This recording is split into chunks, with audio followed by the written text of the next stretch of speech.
स्वर्ग का हकदार कौन? मरने के बाद स्वर्ग के द्वार पर 4 व्यक्ति खड़े थे। इन 4 व्यक्तियों में पहला राजा था, दूसरा एक बिजनेसमैन, तीसरा पंडित और चौथा एक आम आदमी मजदूर था। किसी को भी यह पता नहीं था कि कौन स्वर्ग के अंदर प्रवेश कर पाएगा और कौन वहीं से वापस लौटा दिया जाएगा। सब स्वर्ग का दरवाजा खुलने की राह देख रहे थे और आपस में बातें कर रहे थे। जैसे कि राजा को मरने से पहले ही आदत थी, उसने अपनी बात सबसे पहले बताई। राजा ने कहा, मैं बहुत प्रख्यात राजा हूँ। मैंने धरती पर अपना बहुत नाम कमाया है, इसलिए पूरी संभावना है कि मैं ही स्वर्ग में जाऊंगा। फिर व्यापारी ने अपनी बात सबके सामने रखी। वह बोला, मैंने धरती पर खूब धन कमाया और उस धन से मैंने सैकड़ों लोगों की मदद की, इसलिए मैं ही स्वर्ग का हकदार हूँ। अब बारी थी पंडित की, तो पंडित ने मुंह खोला और सबको यह कहा, चाहे तुम जो सोच लो, लेकिन यह बात तो तय है कि स्वर्ग के दरवाजे खुलेंगे तो मेरे लिए ही। सब जानते हैं कि पंडित दिन रात भगवान को याद करते हैं, इसलिए स्वाभाविक है कि स्वर्ग में पंडित का स्वागत किया जाए। जब सब ने अपना अपना पक्ष रख दिया, तब सबकी नज़र उस मजदूर पर थी जो चुपचाप अपनी नज़रें नीचे झुकाए बिना कुछ बोले वहीं पर खड़ा रहा। स्वर्ग का दरवाजा खुला और वहां पर एक देवदूत आकर खड़ा हो गया। देवदूत के हाथों में एक पुस्तक थी, जिसमें इन सभी के कर्मों के बारे में लिखा हुआ था। देवदूत ने सबसे पहले राजा को अपने पास बुलाया और उसको पूछा, मैंने उन्हें कभी भी किसी भी चीज की कमी नहीं होने दी। यह मेरे अच्छे कर्म हैं। देवदूत ने अपनी पुस्तक में देखा और देखने के बाद राजा से कहा, तुम सच बोलते हो। तुमने अपने राज्य की प्रजा को बहुत सुखी रखा था, लेकिन तुमने अपने राज्य की सीमा बढ़ाने के लिए जितने युद्ध किए थे, उन युद्ध की वजह से हजारों सैनिकों ने अपनी जान गंवा दी थी।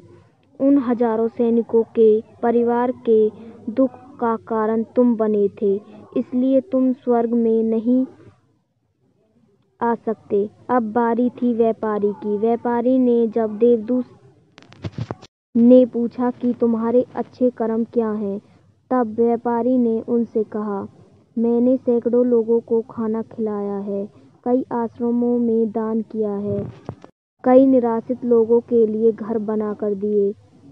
यह मेरे अच्छे कर्म हैं।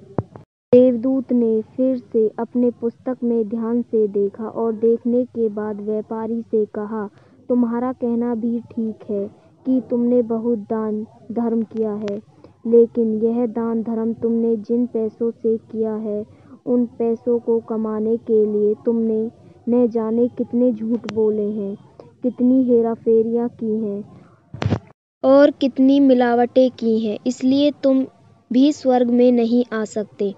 जब पंडित ने से यही सवाल किया गया तो पंडित ने बड़े ही आत्मविश्वास के साथ कहा, मैंने गिनत लोगों को ज्ञान दिया है, हजारों यज्ञ और पूजाएं की हैं और दिन रात भगवान का जाप किया है। इससे अच्छे कर्म और क्या हो सकते हैं। देवदूत ने अपनी पुस्तक के अंदर झांक कर देखा और पंडित से कहा, आपने जितने भी लोगों को जो भी ज्ञान दिया है, उन बातों पर खुद कभी अमल किया है? आपने यज्ञ पूजा या भगवान का नाम निस्वार्थ भाव से कभी नहीं लिया, इसलिए आपका भी स्वर्ग में आना प्रतिबंधित है। मजदूर यह सब देखकर हैरान था। वह अब तक जिन्हें महान समझता आ रहा था, उनकी व्याख्या स्वर्ग के दरवाजे पर आकर बदल गई थी। धरती पर जिन कामों को अच्छा समझा जाता है, उनका यहाँ पर कोई मूल्य नहीं था।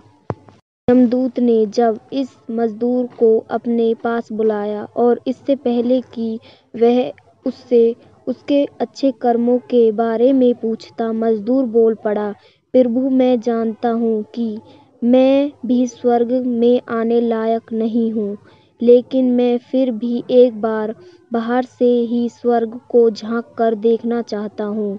बस इससे ज़्यादा मेरी कोई इच्छा है ही नहीं, क्योंकि ऐसी इच्छा पालने के लिए मैंने जीवन में कुछ भी नहीं किया है।